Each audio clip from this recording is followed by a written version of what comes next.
Nilichukuliwa asubuhi kwa nyumba na CID around 11:30 I think. They came to my house, wakaningojea.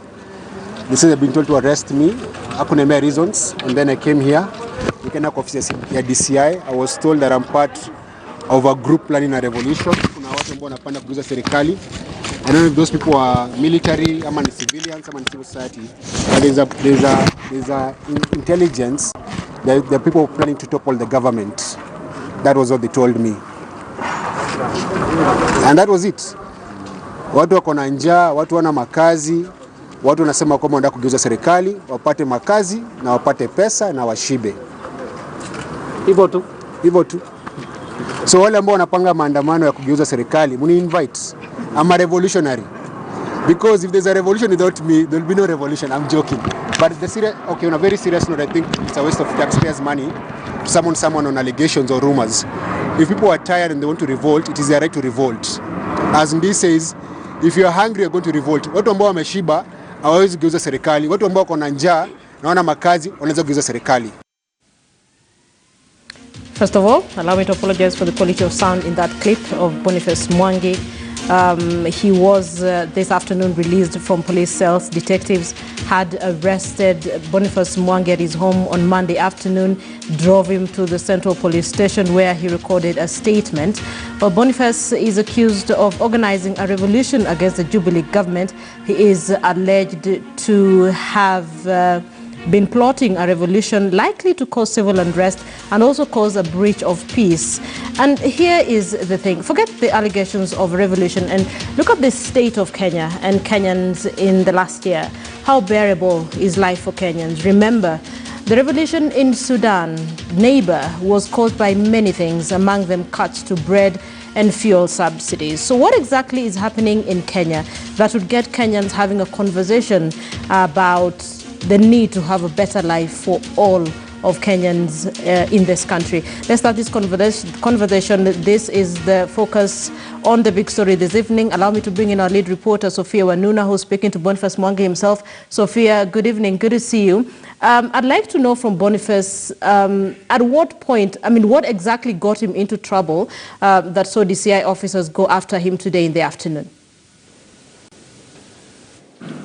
Indeed, Linda, good evening to you. Good to see you too. So, yes, reports emerged earlier on social media. There was that tweet by Boniface Mwangi himself that he had been picked up by police officers from his home. And then the statement, a handwritten note with a header, Kenya Police, of what was sort of like a charge sheet or why he'd been summoned and taken to the Central Police Station to answer to allegations that he was allegedly part of a group planning a revolution, which is in essence a plan to overthrow government. So I have him here with me. Boniface Mwangi is an activist. Thank you for making time for the big story. So you said at around 11 a.m., officers come to your house, arrest you. At the time, they do not tell you why they're arresting you. So they came and told me that the arrest was above their pay grade, and all they had to do was actually deliver me to Nairobi area. Then on our way to Nairobi, they told me we go to Central Police Station. They were very cordial and very polite in the arrest, but they meant business. There were 4 of them in a Subaru Outback. I was taken to Central Police Station, where I was taken to the DCI, and then I was told to write a statement and said I have nothing to say. So the police officer wrote the statement, and then on the second page I said I have nothing more to add because what he said about the revolution and people planning to overthrow the government, I am not aware. Yeah. So when you say the statement was written, before it was written, was there engagement? Were you cross-examined? Were you asked, are you planning a revolution? Who are you planning it with? What kind of engagement, if at all, was there? So we had a conversation about, for like half an hour, they were asking about, the Kenyans saying that you must go the Sudan way. There's talks about a revolution. And then we want to understand, is it the military? Is it the police? Is it civil servants? Is it the civil society? Who is planning this revolution? And are you part of it? And what did you tell them? I am not aware. I know nothing about a revolution. What I know very well right now is Kenyans are hungry. Watu wako na njaa, hawana makazi, watu wanalia kila siku. Na Kenya iko na madeni mingi. So watu ambao wanalia wanaandamana kwa barabara, si kumaanisha kwamba wako organized na mtu wote. The anger that we have in this country is actually very organic because you can't do public relation on the national debt and the famine in this country, the high level of unemployment, the hunger, the corruption, because as Kenyans, we are seeing what is going on in the country. We don't have jobs, but MPs are actually increasing their salary salaries, they're asking for house allowance. You don't have jobs, but money meant for dams are buying hotel towels. So ile hasira iko Kenya mzima, wanadhani kwamba ni mtu anaorganize ama mtu anapanga. Hakuna mtu ambaye anapanga kugeuza serikali. Watu wenyewe wanaangalia, wawezi danganywa. You can't lie to Kenyans. This country is broke, and this country doesn't have a president, doesn't have opposition. Hakuna. So people want to say, let's take back that power. Everybody can be president. You need a people's president. You can say yourself in your sitting room. The power belongs to the people. So there is a president, of course. So what is it do you mean to say? There's no president. Our president is a lame duck president. He's not doing his work. He's not creating employment. He's not fighting corruption. He's just doing public relations. But the truth is, you can't do public relations on hunger. Watu wako na njaa, hawana makazi. Vijana wasema kwamba hatutaki huduma namba, tunataka pesa. Tunataka kazi.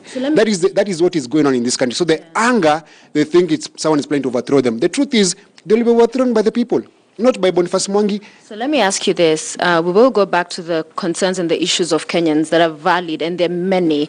But when you walked out, and there were several journalists who did come to Central Police Station, your supporters asking, where is Boniface Mwangi? Was he arrested? The officer saying they're not arrested, but let me bring him out. So you came out, and the first thing you said was, the revolution is coming. And even when you walked out, you said, you are a revolutionary. So you see, then they had then grounds, are you saying, to arrest you, because that is what they were questioning you about? So saying that I'm a revolutionary or the revolution is coming is not a crime and it's not treason. And I have a right to say that. And it's true. They can smell it. People are angry. I'll give you an example of Chuka, which was a very bad thing, where the people killed the chief and killed the horses. Why did they kill the chief? The chief was protecting a thief. The reality is, Kenyans are very tired of the theft in this country. At this particular moment, they're killing low-level thieves, the chicken thief, the mobile snatcher. But the time is going to come where they'll go after the people who are stealing billions. The reason why there's a high level of unemployment, and that's their biggest fear, that this anger is going to rise to a level where they can't contain it. The truth is, all Kenyans are poor right now. The majority are poor, the majority are unemployed. They are unemployed. What's going to happen? One of our biggest problems in this country is tribalism. When there's a problem, we say, oh, kabila yangu. Lakini njaa ina kabila. Kabila zote zikiungana, huyu Raila Odinga, huyu Uhuru Kenyatta, huyu Ruto, na wale wezi wote ambao kwa serikali, watakimbizwa. At the end of the day, no matter Kenya, how many police officers do we have in this country? 100,000. There are 55 million Kenyans in this country. Bashir had more guns than the Kenya government. And Bashir fell, and he had a military leadership. The Uhuru is not a military leader. He's a democratic elected leader. He's a civilian leader. He can't even fight. The day there's an uprising in this country, actually, it will be on a class warfare. If you don't speak up now, when the time comes, you'll be swallowed by the protest and the revolution. What I found interesting following these reports, I made two calls, one to the spokesperson, the Kenyan government, and one to the Kenya police spokesperson, so Charles Sowino and Eric Kiraithe. They both were not aware of this. So for you, what does this speak to? Is it a government that's panicking? Because I'd imagine if revolution is a concern in government and the police, at least these two should know, so that they at least said they were not aware. What does it say to you? I think when Baby Pendo was killed and when Jacob Juma was killed and Chris Musando, they said they were not aware. The government statement they're not aware. Actually, the DCI lied that I wasn't arrested. I was removed from my house. They know where I live. They tracked me using my phone and they picked me from my house and took me to Central. So they may claim they're not aware, but they know very well people are angry. But this revolution that is coming in this country is not an individually led. It's a people-led movement. We have people in Garissa, in Mandera, poor people, unemployed people, anyone who doesn't have a job and they are hungry and angry are rising up. And when that time comes, you can't arrest Boniface Mwangi. You will have to arrest all of us. Or maybe, easier way, the people who are preceding the looting of this country, they just go home. That is the reality. Right now, there's actually the Public Order Act. The government wants to actually change the law to say that if you organize a protest and there's destruction of property, you're supposed to be held liable, and that is wrong. So they actually put in measures to avoid you from protesting against impunity, against corruption. Is there a single person in jail right now, in a police cell right now for corruption? Not a single person. Not a single person. The DPP can confirm this, Kenoti can confirm this, Uhuru can confirm this. There's not a single person in jail for corruption, but our money is being stolen every single day. And you know the thieves. Then they make jokes in funerals and in churches. Guess what? Next time they come to that church, They come to that funeral, they come to that place in public, they don't know what is going to hit them. The jitters, and you talked about what's happening in Sudan, and we have seen other revolutions, and it is true. When a man, a woman cannot feed themselves, their children, then at that particular point, something is broken beyond. Has Kenya gotten there? Because the government, the other day we were told the GDP has grown 6.3%. So how does Wanjiku reconcile these figures and this growth the government speaks of, but a reality that's stinging? The GDP is growing, so they say. Where are the jobs? Why the high level of inflation? Why the high level of cost of living? So it's actually an oxymoron. The GDP can't grow, and we are suffering, and we are hungry. It can't grow. They're just faking numbers. But the truth is, you can't hide the anger in this country. It's there. So we are all asking, why don't you just do the right thing? Either the government resign en masse, or they do the right thing and deliver what they promised. Yeah.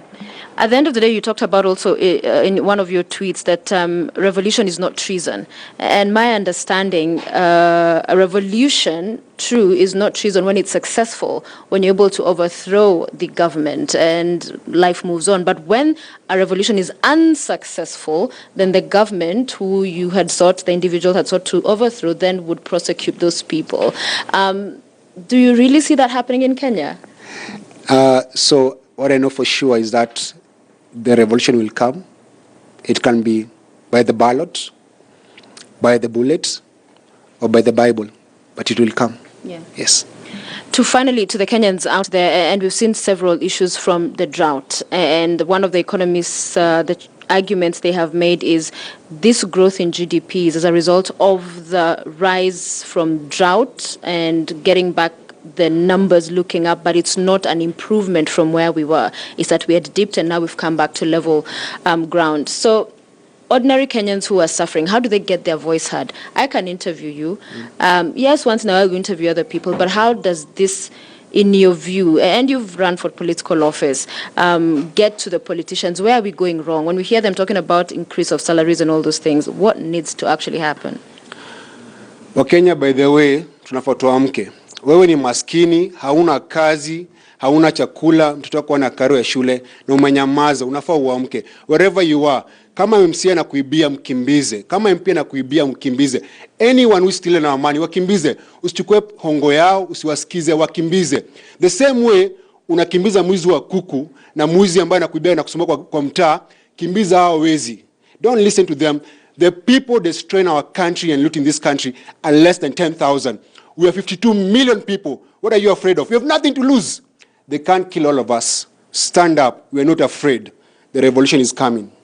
All right. Thank you very much. What does wakimbize mean, just for clarity's sake? Wakimbizo, as in chase them away. They have police bodyguards, but you pay those police bodyguards.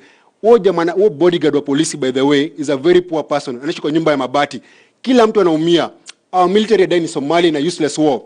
Everyone is suffering apart from the politicians. Deal with them.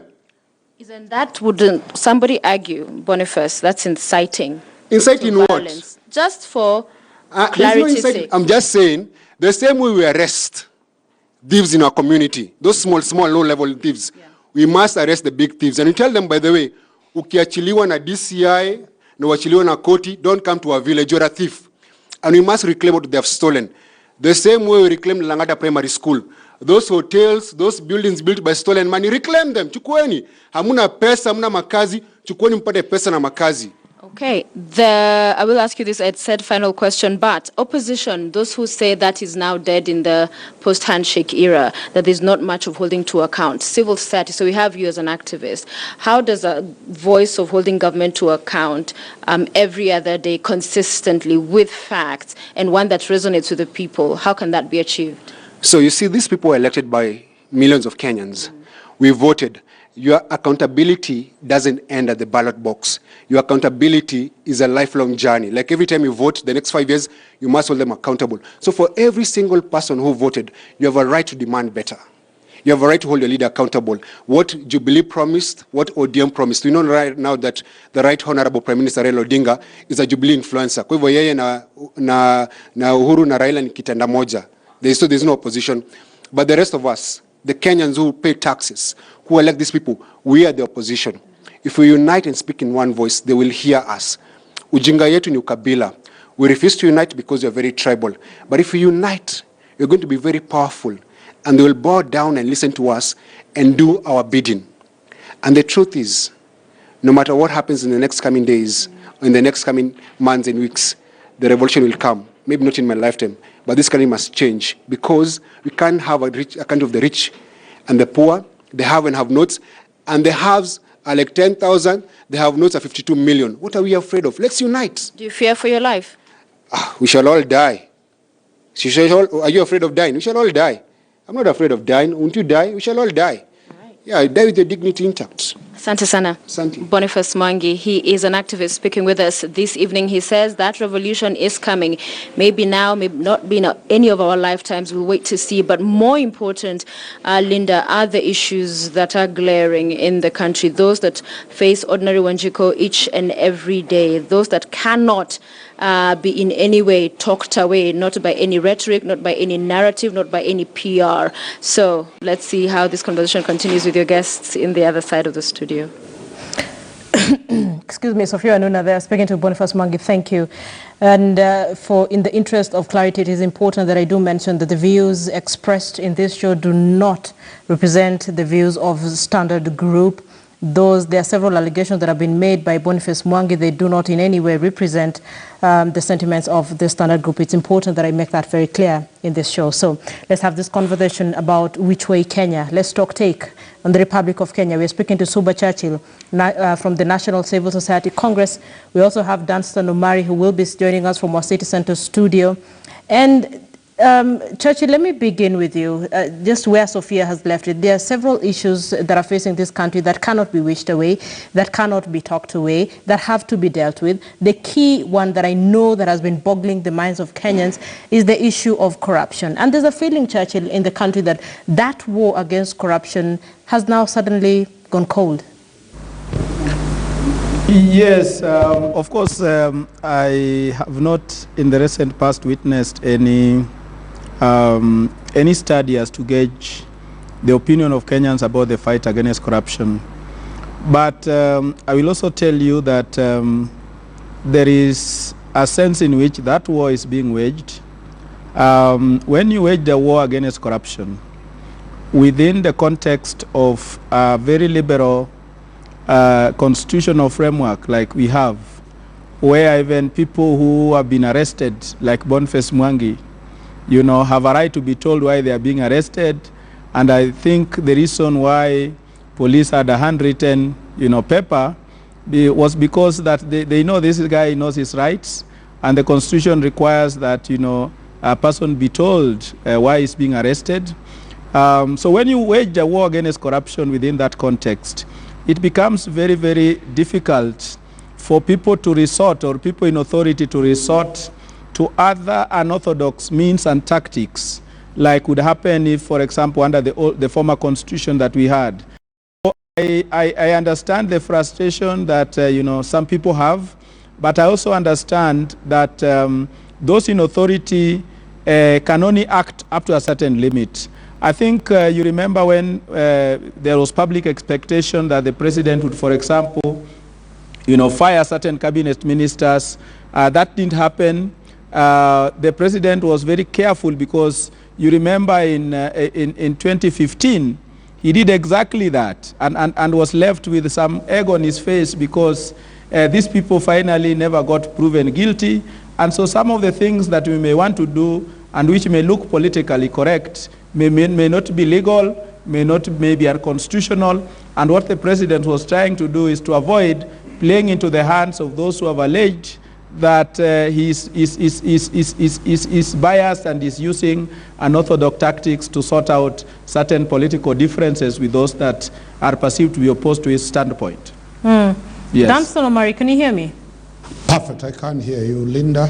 So Churchill says, okay, fine, the war on corruption is still ongoing. It's just that the authorities involved are being very careful about the steps they take. From where you sit, is there goodwill in the fight against corruption in the country? Thank you, Linda. Let me apologize to the KTN News viewers. I'm late. I was involved in the LSK politics, the final submissions of Professor Jenda. How about you guys I'm yesterday? Sorry. And thank you for airing issues affecting the Law Society of Kenya. Thank you, KTN. We love you and we appreciate that effort. Talk to me about the... Thank you, thank you. Let me return to your question.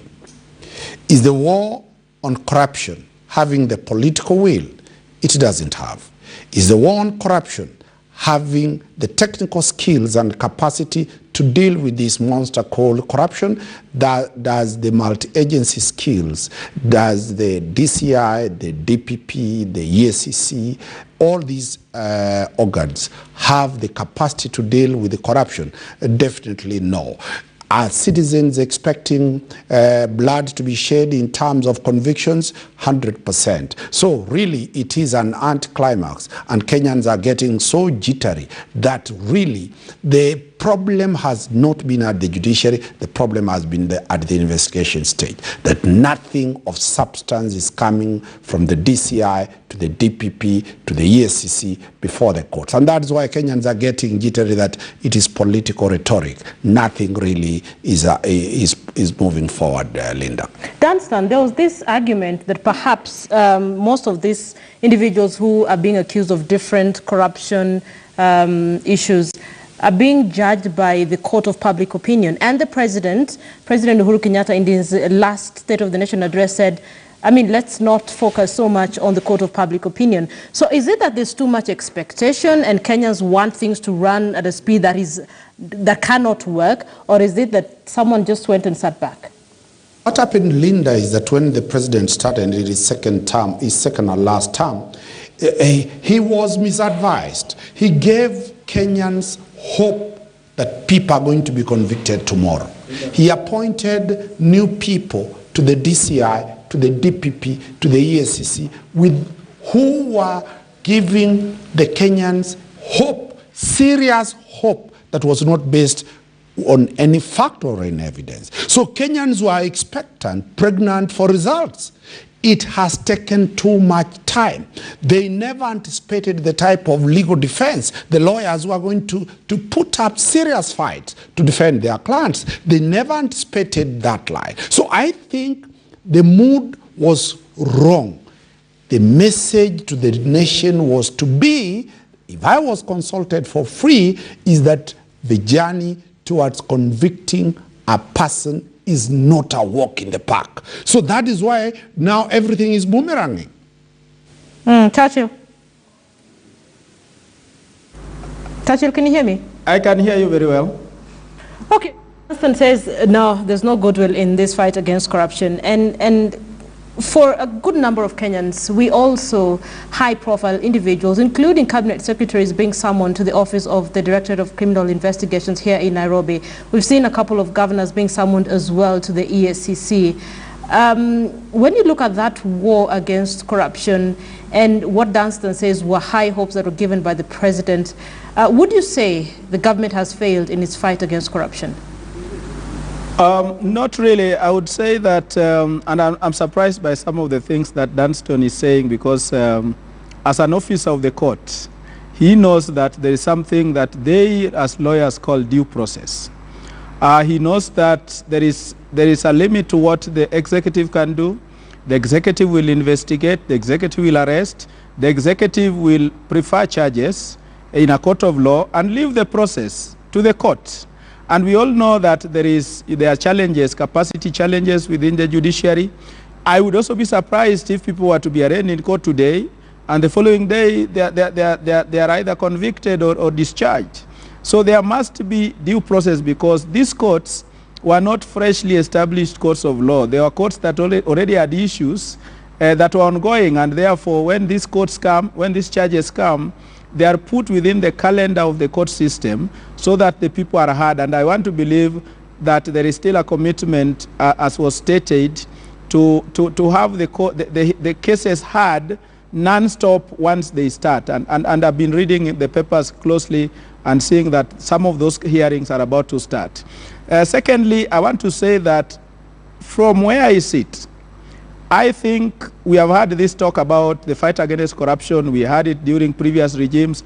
But I think there is an extent to which President Uhuru Kenyatta has demonstrated in deeds that he's committed to this war.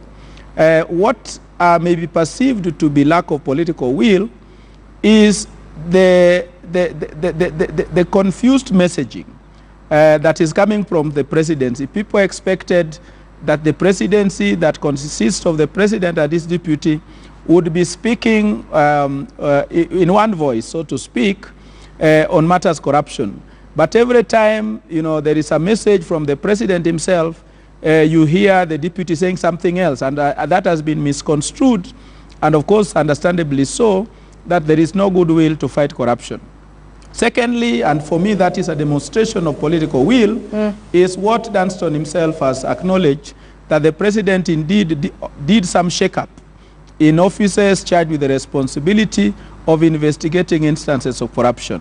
And I want to believe that by bringing in a new DCIO, as opposed to the previous one who was at loggerheads with the Directorate of Criminal Investigation and the Directorate of Public Prosecution, I think the president wanted to send the message that there's going to be a new start.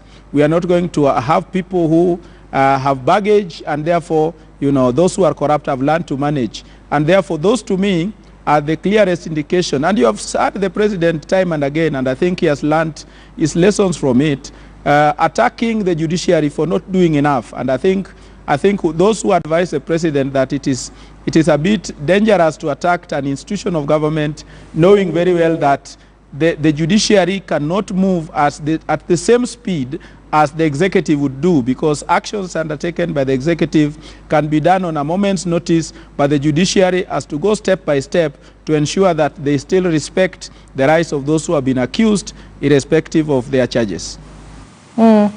Okay, so I'm going to cross over to you, Dunston, before I take my first break. I'm hoping I can have, there's a billboard at some point that Kenyans had come up with all the corrupt cases that is facing the country.